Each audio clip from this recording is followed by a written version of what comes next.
ధన్యవాదాలు అధ్యక్ష. మొదటి ప్రశ్నకి అవునండి, కొన్ని శాంతి భద్రతలు బందోబస్తు డ్యూటీల్లో రేంజ్ విఆర్ పోలీస్ ఇన్స్పెక్టర్ల సేవలను వారి నెలవారీ వేతనాలు భత్యాలను చెల్లించకుండా వినియోగించబడుతున్నది.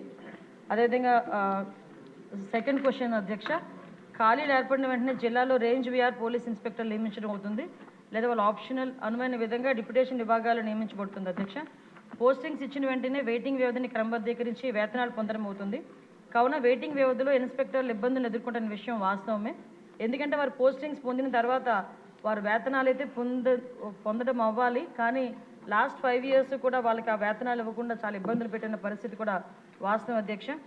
అదేవిధంగా మనకి థర్డ్ క్వశ్చన్కి అవునండి, 4 wheelers ఒక్కొక్కరికి కూడా ఒక్కొక్క నెలకి 120 లీటర్లు, 2 wheelersకి 25 లీటర్లు పెట్రోల్ అనేది ఇవ్వడం జరుగుతుంది, పెట్రోల్ డీజిల్ అనేది ఇవ్వడం జరుగుతుంది.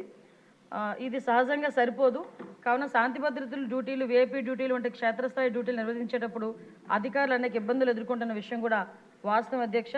దీనికి కూడా ఇప్పుడు నెలకి 300 లీటర్లు, 2 wheelersకి అయితే 50 లీటర్లు చేయడానికి కూడా ఒక ప్రపోజల్ అయితే ఉంది. దానికి కూడా కార్యరూపంలో దారుస్తాం అధ్యక్ష. అదేవిధంగా 4వ క్వశ్చన్కి అధ్యక్ష, అవునండి, పెట్రోలింగ్ మరియు విఐపీ భద్రతా డ్యూటీలను అదనంగా నిర్వహించడానికి క్షేత్రస్థాయి అధికారులు వినియోగించిన పాత వాహనాలతో పోలీస్ శాఖ చాలా ఇబ్బందులు ఎదుర్కొంటుంది. శాఖ కూడా వాహనాలు తీవ్ర కొరత ఇబ్బంది పడుతుంది అధ్యక్ష. ఎందుకంటే దీనికి 2014లోనే 2018లోని టీడీపీ గవర్నమెంట్ అధికారులు ఉన్నప్పుడు మాత్రమే సుమారుగా 150 కోట్లు, 2014లో 100 కోట్లు, 2018లో 50 కోట్ల రూపాయలు వెహికల్స్కి శాంక్షన్ చేయడం జరిగింది, వెహికల్స్ కొనడం జరిగింది.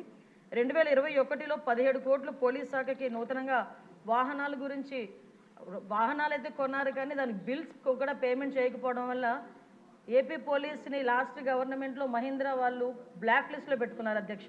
అది చాలా సిగ్గుచేటు అన్నమాట. అది బ్లాక్ లిస్ట్లో పోలీస్ డిపార్ట్మెంట్ పెట్టుకొని ఈ రోజుకి కూడా కోర్టులో వాళ్ళు వేసుకుంటే, మొన్న ఈ గవర్నమెంట్ వచ్చిన తర్వాత 13 కోట్ల రూపాయలు దానికి వెహికల్స్ కూడా చెల్లించడం జరిగింది అధ్యక్ష. ఇప్పుడైతే సుమారుగా దగ్గర మనకున్న వెహికల్స్ 8,000 వెహికల్స్లో దగ్గర 50% వరకు కూడా అవన్నీ కూడా స్క్రాప్కి ఇవ్వాల్సిన పరిస్థితి ఉంది అధ్యక్ష. వాహనాలు అయితే ఉన్నాయి అధ్యక్ష, కొరత ఉంది అధ్యక్ష. 2023-24లో 1,567 వాహనాలను ఇదివరకే స్క్రాప్ చేయడం జరిగింది అధ్యక్ష. ఇప్పుడు 2,605 వాహనాలు స్క్రాపింగ్ సిద్ధంగా ఉన్నాయి అధ్యక్ష. నూతన వాహనాల కొనుగోలు, ప్రస్తుత వాహనాల మరమ్మతుల కోసం బడ్జెట్ కేటాయింపు నిమిత్తం అభ్యర్థనతో సమస్యలను ప్రభుత్వ దృష్టికి తేవడం అయింది అధ్యక్ష. అదేవిధంగా నెక్స్ట్ క్వశ్చన్ అధ్యక్ష, అవునండి, పోలీస్ సిబ్బంది కొరత అయితే ఉంది అధ్యక్ష. 2023 డిసెంబర్ 31 నాటికి 19,999 వేకెన్సీస్ ఉన్నాయి అధ్యక్ష. వేకెన్సీస్ లిస్టు వాటి కేటగిరైజ్ ప్రకారం సభ్యులకు కూడా అందించడం జరిగింది అధ్యక్ష. తర్వాత మనకి 17/9/2002 తేదీ గల హోమ్ సర్వీసెస్ శాఖ నుంచి కొంతమందిని, అంటే తర్వాత క్వశ్చన్ అధ్యక్ష, ఈ ప్రమోషన్స్ గురించి అడిగారు అధ్యక్ష. 17/9/2002 తేదీ గల హోమ్ సర్వీసుల శాఖ జిఓఎంఎస్ నెంబర్ 280, 30/12/2011 తేదీ గల హోమ్ సర్వీసుల శాఖ జిఓ నెంబర్ 301 ద్వారా తీవ్రవాద, ఉగ్రవాద సంబంధిత శాఖల్లో విశిష్ట సేవలు అందించిన పోలీస్ సిబ్బందికి తర్వాత ఉన్నత హోదా, యాక్సిలరీ పదోన్నతులు ఇవ్వడానికి ఒక కార్యవిధానాన్ని రూపొందించడం జరిగింది అధ్యక్ష. మార్గదర్శకాల ప్రకారం దిగువ పేర్కొన్న విధి విధానాలు నిర్వర్తించి అటు వ్యక్తులకు మాత్రమే యూనిట్ అధికారులు సిఫార్సు చేయాల్సి ఉంటుంది. అభ్యర్థి ఆమోదిత ప్రొవిషనరీ అయి ఉండాలి.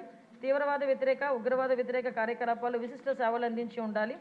సంతృప్తికర రికార్డు ఉన్నవాళ్ళు, అదేవిధంగా సర్వీస్ అంతటా ఏదైనా ప్రధాన సెక్షన్ లేకుండా గత 6 సంవత్సరాలకు క్లీన్ డిఫాల్ట్ షీట్ కలిగి ఉండాలి అధ్యక్ష.